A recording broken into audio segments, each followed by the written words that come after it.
Yo, we're on to 1211 Lab 2. Welcome to, yeah, that many. So this lab we're going to be looking at projectile motion, and we're going to be doing that in a very sexy way. We're going to be looking at bloodstain pattern analysis, which is a bit more fun of a topic than just throwing a ball and calculating everything. So the things that we're going to need to know going into this, any sort of droplet as it's flying through the air, it actually takes a very spherical shape, especially at the lower velocities that we'll see in our measurements. Damps a nice sphere within microseconds. So these droplets, raindrops, those are actual spheres as they're flying through the air. And they obey projectile motion as they're going through, and that's going to be important for when we're doing any of our calculations. You're going to be responsible for deriving the equation that we can use to do the analysis here. You're going to derive that based on the projectile motion that you've already seen in lecture by now. And another important thing is that a little droplet, as it's coming into impact the ground, it's going to elongate in the direction of travel. So say it's traveling at an angle here at some direction. That is, I swear that's an arrow.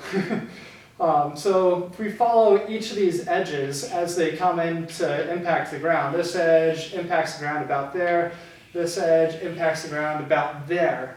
So notice that this thing's elongated a long ways out in this direction. So we can apply a little bit of geometry to that. So this angle that it impacts with, we're going to call that the impact angle, theta I, for theta impact. So we can calculate that from, if we were able to measure this side of triangle and hypotenuse of our triangle, got a nice little right triangle there where we can calculate the sine of the angle from that side over hypotenuse.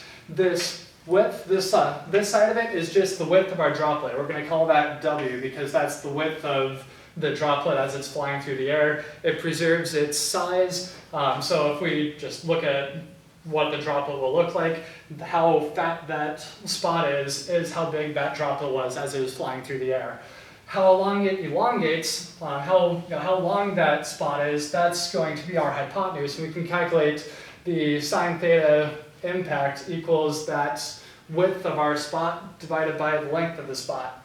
Can use that to calculate the impact angle, and we can use that to ultimately extrapolate back where the source of that blood spatter comes from. So current traditional approach to this in the actual forensics field is that they take that theta impact, and just say that that's a nice straight line path. They say, okay, I've got a little spot here.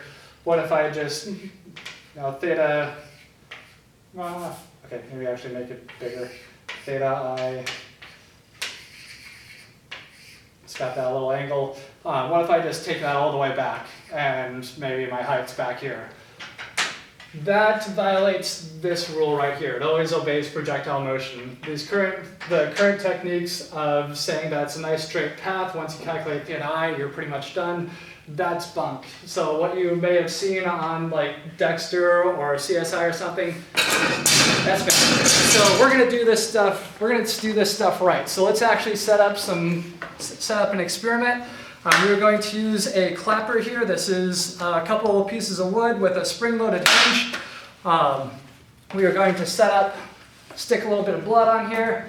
Don't worry, I'm being sanitary. I'm using my own.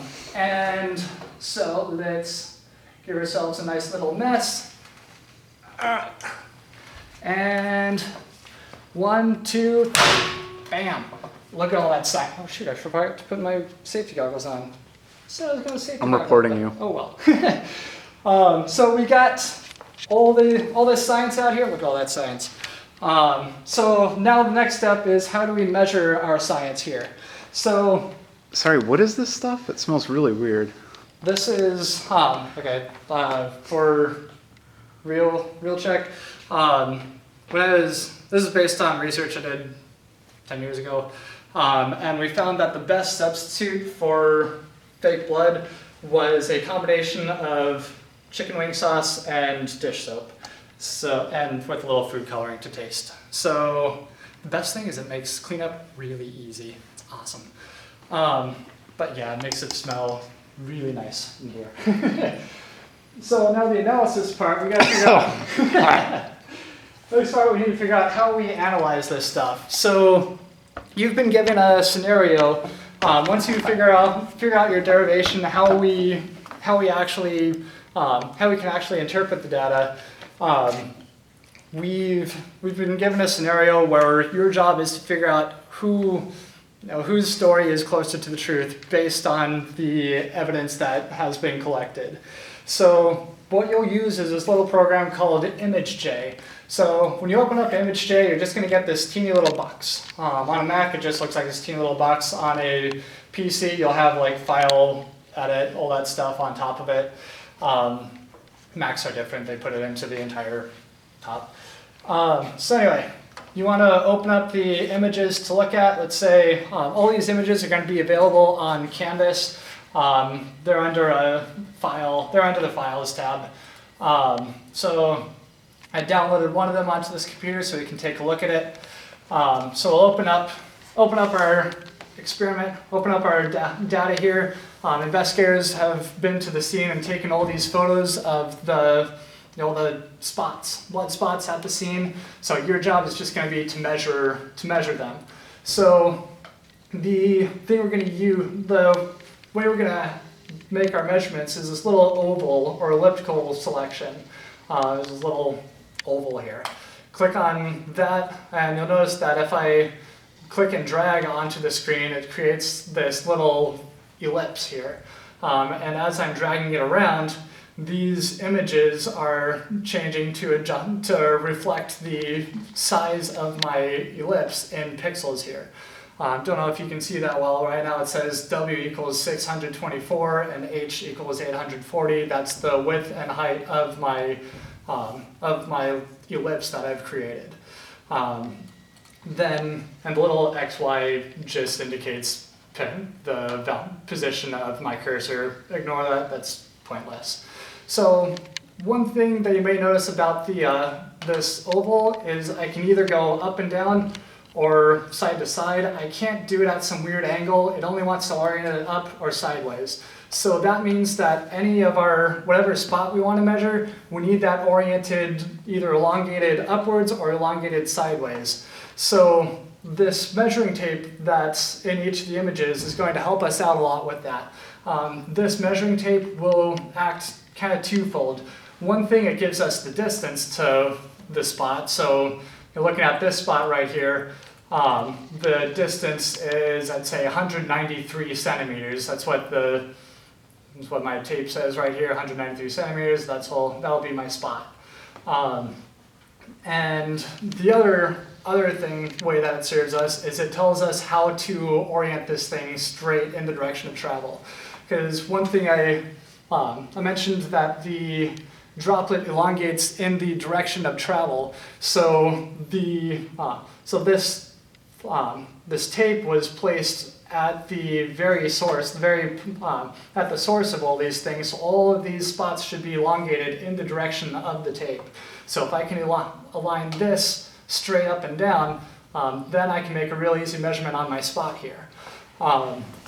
And why I'm pointing at that one and not this one is this point is really, really messy. This one is a glob, mess everywhere. I would not recommend trying to measure that one. Let's just stick to the one that's really nice and elliptical, get a really good measurement on that. So first thing that we need to do is twist this in the right direction. So I'll go to Image and then Transform and Rotate. So I'm going to transform it by rotation. And if I go to, say, let's try 13 degrees because I practiced on this. So I know. So now we're nice and perfectly straight. If you want to double check that it's perfectly straight, you can just throw a rectangle on the screen.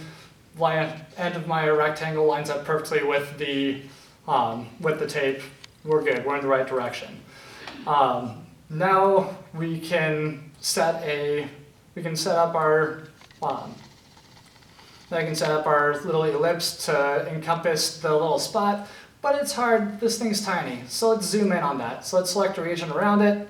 I'm going to go, so I just select a region around it, just big area, and go image and zoom, and I'm going to zoom to the selection that I've made right around it.